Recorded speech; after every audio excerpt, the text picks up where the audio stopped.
Pour commencer aujourd'hui, voici une blague. Une personne incroyante de dernière génération, lors d'une randonnée, tombe d'une falaise. Dans sa chute, il réussit à s'accrocher à la branche d'un arbre. Suspendu entre ciel et terre, et après avoir crié en vain au secours, il lui vient soudain une idée de génie. Dieu. Et oui, après tout, pourquoi ne pas essayer? Il crie et promet à Dieu de se convertir, de devenir Mère Teresa, si Dieu lui fait signe. Et Dieu répond, « Tu es sûr?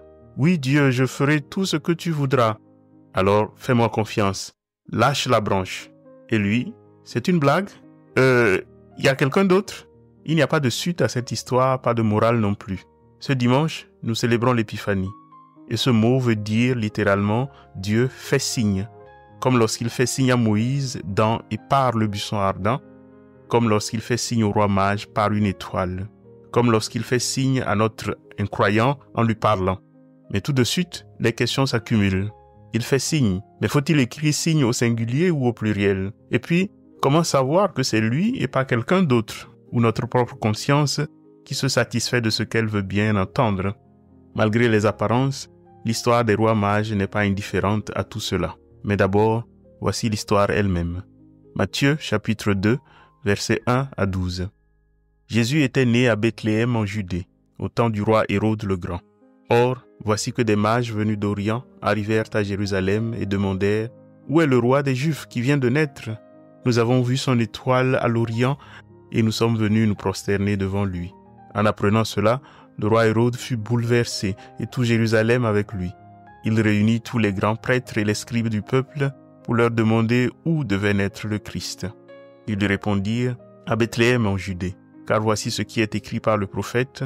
Et toi, Bethléem, terre de Juda, tu n'es certes pas le dernier parmi les chefs-lieux de Juda, car de toi sortira un chef qui sera le berger de mon peuple Israël. » Alors, Hérode convoqua les mages en secret pour leur faire préciser à quelle date l'étoile était apparue.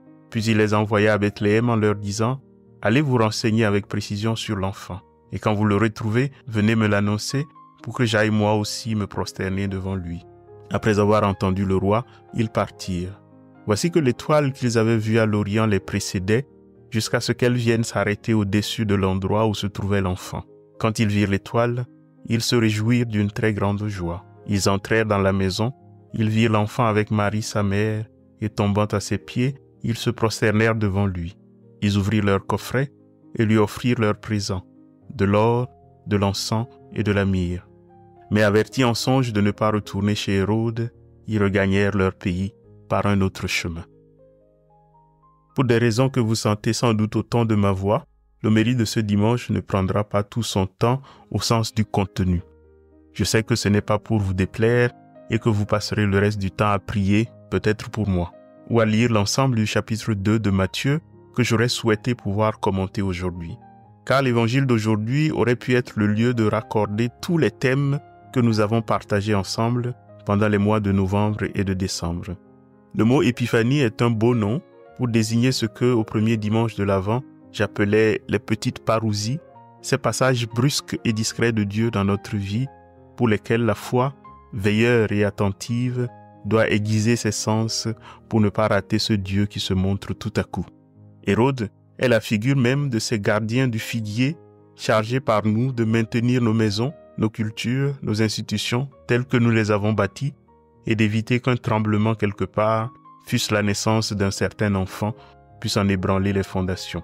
Il ira, pour cela, et toujours en notre nom, jusqu'à sacrifier les enfants innocents. Et ne frissonnez pas, c'est pour notre bien et en notre nom qu'il le fait ou qu'il prétend le faire, puisque d'ailleurs, et si souvent, nous le laissons faire. C'est l'ensemble du chapitre 2 de Matthieu qu'il faudrait donc lire à cette lumière. Et on verrait en creux, dans l'histoire, trois figures de la royauté en dialogue. La royauté d'Hérode, celle des trois rois mages que la tradition non sans raison a identifiés comme des rois, et celle du roi vulnérable qui donnera un jour sa vie pour ses brebis, mais qui pour l'instant doit fuir en Égypte, et qui pour les enfants innocents est si terriblement absent, si terriblement impuissant, les laissant dans une nuit si terrible que Rachel n'en revient plus de pleurer ses enfants. Cela aurait pu donc être un bon moment de refaire le point sur tout cela. Mais je l'ai déjà dit, les circonstances ne permettent pas aujourd'hui de prendre son temps comme il faut.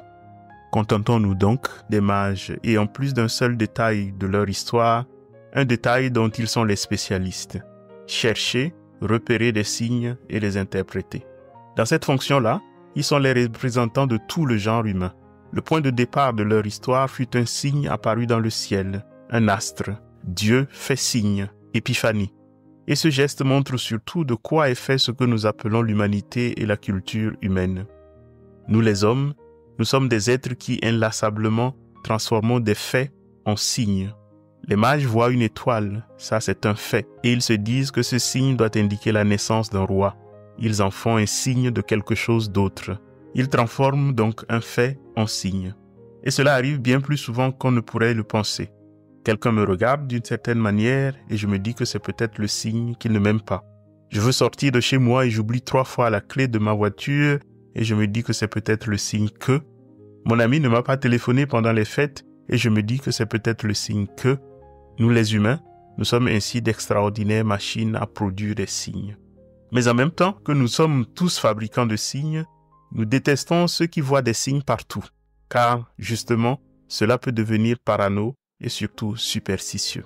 Mais cela ne veut pas dire que les signes ne sont pas importants. Toute la question est de savoir comment ne pas négliger les signes sans pour autant devenir superstitieux. Après tout, nos mages ont suivi l'étoile. Percevoir, chercher des signes, ça peut être aussi le fait que Dieu nous montre quelque chose, qu'il nous appelle à quelque chose, qu'il veut nous guider. Mais un signe pose toujours un défi, le défi de ne pas se tromper de signe, de ne pas prendre n'importe quelle étoile pour l'étoile de Bethléem, de ne pas prendre n'importe quelle voie pour la voie de Dieu. Mais comment s'en sort-on? Pour résumer, avant de développer, disons que la réponse la plus simple à cette question est double. C'est d'abord que Dieu ne se contente pas de faire un seul signe. Il en fait toujours plusieurs. De façon que, lorsqu'on arrive à le reconnaître dans le premier signe, on apprend de mieux en mieux à le reconnaître dans les signes suivants, ou plutôt à lui faire confiance pour les signes suivants. Le superstitieux est celui qui s'accroche à un seul signe et ne veut pas en démordre. Il croit que c'est l'étoile qui indique la vérité, et quand on lui dit de passer par le palais d'Hérode, il se braque. Il finit donc toujours par enfermer Dieu dans l'étoile et à ne plus lui laisser aucune liberté.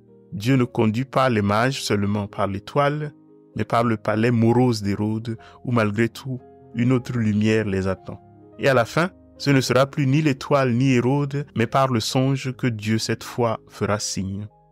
Il faudrait donc ici écrire épiphanie au pluriel, car Dieu fait signe, mais signe avec S. La deuxième chose, c'est que les signes de Dieu se discernent toujours en communauté. C'est à 3 que les mages décident de suivre l'étoile. C'est ensemble avec d'autres que la Bible est ouverte et la direction de Bethléem indiquée. Quand Dieu se présente à Moïse, s'il avait dit « Je suis Dieu », Moïse aurait pu bien lui répondre « Enchanté, moi je suis la reine d'Angleterre ». Non, Dieu dit à Moïse « Je suis le Dieu d'Abraham, d'Isaac et de Jacob ».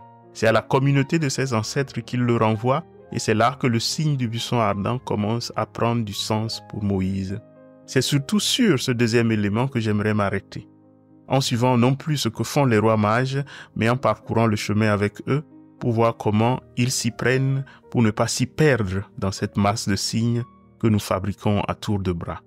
Leur voyage, justement, a souvent été lu comme un pèlerinage, c'est-à-dire comme un voyage spirituel, un chemin d'apprentissage, une initiation. La première marche pourrait s'appeler l'étape des signes. Les mages voient un signe, une étoile dans le ciel et la suivent. Rien que ça. D'après l'histoire des saints innocents, on peut supposer qu'ils ont marché pendant au moins 2 ans. Tant d'efforts pour une simple étoile dans le ciel, pour un signe minuscule. Ça nous paraît en fait trop facile. Mais c'est qu'on néglige souvent de prendre en compte que les mages sont venus à plusieurs. Dès le départ, les mages ne partent pas isolés, chacun de leur côté, mais en groupe. Ils suivent l'étoile à 3, ou peut-être même à plusieurs, si l'on s'en tient au flou qui règne sur leur nombre dans l'évangile de Matthieu. Et c'est ensemble qu'ils interprètent ce qu'ils voient. Ils discutent, ils confrontent leurs intuitions, ils discernent à plusieurs. Cette communauté de quête est la première clé pour comprendre les signes de Dieu. L'autre, le prochain, est un miroir, une aide, un correctif face à nos propres interprétations parfois biaisées. Dieu parle à travers les signes, mais ces signes traversent une communauté il traverse l'autre qui éclaire et qui confirme mon cheminement. Et c'est précisément ici que commence la deuxième étape du voyage des mages. On pourrait l'appeler l'étape de la parole de Dieu. Les signes sont importants, mais insuffisants, car ils peuvent signifier tout et son contraire, même lorsqu'ils sont interprétés ensemble. L'étoile qui guide les mages apparaît parfois et disparaît parfois. Elle n'est pas si fiable après tout. D'ailleurs, munis seulement de ce signe, les mages se trompent.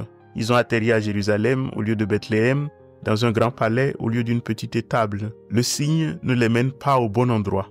Le signe seul, ça ne suffit pas. Pour s'y retrouver, les mages doivent passer à la deuxième vitesse, c'est-à-dire entendre la parole de Dieu. La lumière de l'étoile disparue est remplacée et confirmée par la lumière qui jaillit de la parole. Hérode appelle les spécialistes de la Bible, ils ouvrent la parole de Dieu et voilà que la lumière jaillit de nouveau. Il faut être pourtant attentif à un autre détail ici. Le signe change, mais la dynamique du discernement reste la même, car la parole de Dieu ne peut pas non plus être lue seule. Écouter la parole de Dieu, c'est aussi interroger la tradition de nos pères, la parole de nos frères et sœurs qui nous entourent. En bref, c'est se mettre à l'écoute de la communauté qui nous entoure dans le temps et dans l'espace. Car la parole de Dieu est communion. Sans communauté, elle peut être aussi trompeuse que les signes. Un passage biblique peut parfois, comme l'étoile, signifier tout et son contraire. Il y en a qui sont peut-être heurtés d'entendre cela parce qu'ils lisent leur Bible tous les matins et ils cherchent la lumière seule avec Dieu. Il y aurait beaucoup à dire sur cette question, mais le plus simple est de dire que, même dans ce cas, avant de savoir ce qu'est une Bible, de savoir comment l'ouvrir et de savoir quelle lumière y trouver, vous avez eu besoin d'une communauté qui vous a appris tout cela. C'est cette communauté qui vous a appris à traiter ce livre comme quelque chose d'autre et de plus important que le dernier roman de Marc Lévy. Vous ne pouvez pas vous en passer.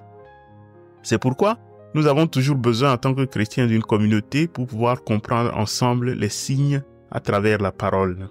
Cette mise à l'écoute des autres a, en fait, pour fonction de tempérer l'ardeur, la prétention qui naît de la certitude des signes. Un signe peut dire des choses différentes à différentes personnes. En les confrontant, on a plus de certitude de ne pas finir dans un ravin en suivant ses propres certitudes. Cette communauté n'a même pas besoin d'être parfaite. Ce n'est pas sa perfection propre qui rend la parole de Dieu parfaite. Dans la communauté de parole que nous présente l'évangile de ce dimanche, Hérode est le chef et les spécialistes de la Bible sont à ses ordres. Et pourtant, dans une communauté aussi imparfaite, la Bible fait tout de même jaillir la lumière pour les mages. Cela n'est pas une apologie de l'imperfection. Cela signifie peut-être que quoi qu'il arrive, nous ne devons jamais perdre espoir. C'est dans une telle communauté que les mages découvriront, que nous découvrirons, que le signe de l'étoile n'indiquait pas ce qui nous paraissait évident. Qu'il n'indiquait pas une grande ville, mais le petit bidonville perdu de Bethléem, et non pas un palais et un trône, mais une étable pas très propre. La troisième étape consiste alors parfois, après avoir conféré avec les autres, à accepter la déception. La déception de recevoir ce qui n'était pas attendu. La déception de changer les interprétations que je pensais être les bonnes. C'est l'étape qui nous éloigne le plus du confort de la superstition. Le superstitieux est celui qui croit que ces signes ne mentent pas. Celui qui accepte de dépasser cette étape toute naïve, c'est celui qui est disposé à accepter, grâce à l'écoute des autres, que les signes nous trompent parfois et même très souvent.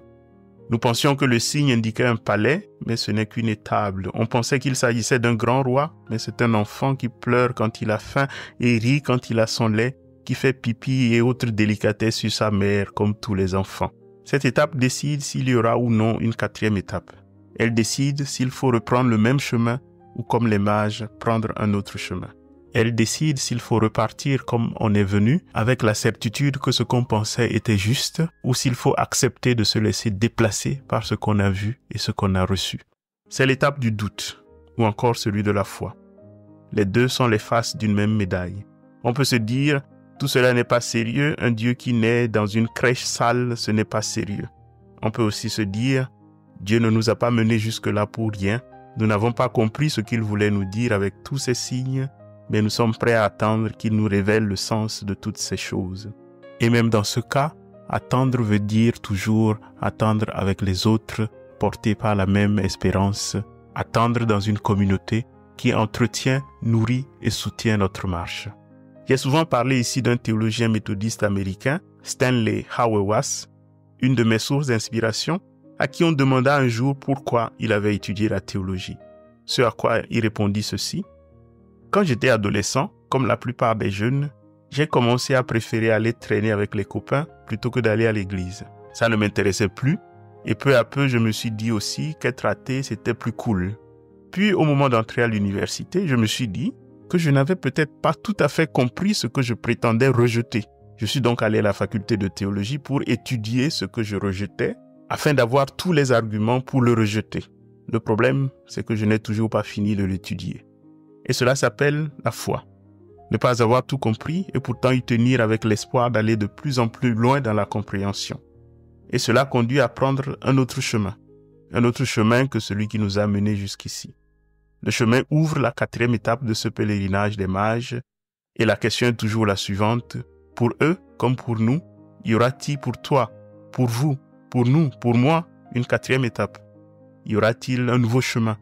Au cours des années passées, autant que pendant la nouvelle qui s'ouvre, tout aura le parfum d'un signe. Une guerre ici ou là, une crise dans tel ou tel secteur, quelque chose qui nous arrive ou quelque chose que nous souhaitons mais qui n'arrive pas. Tout ça sera le signe de ceci ou le signe de cela ou le signe de rien du tout. Les mages d'Orient nous indiquent une manière de ne pas nous précipiter, de ne pas nous laisser tromper par ces astres, d'interpréter les événements dans la foi et la communauté et d'avancer sereinement sur les nouveaux chemins que Dieu nous montre. C'est aussi ce que je voudrais vous souhaiter au début de cette nouvelle année dans la foi. Premièrement, être attentif aux signes de Dieu dans l'histoire de notre vie. Deuxièmement, les évaluer à la lumière de la parole de Dieu avec les autres dans nos communautés, avec l'aide éventuelle d'un directeur spirituel, ce n'est pas un luxe. Troisièmement, même si le résultat n'est pas ce que nous attendons, y reconnaître Dieu qui nous y appelle et nous y inspire à autre chose que ce que nous pensions. Et quatrièmement, avoir le courage d'emprunter de nouveaux chemins, oser les nouvelles voies, accepter les nouveaux commencements. Bonne, heureuse et sainte année à chacun et à toutes et à tous.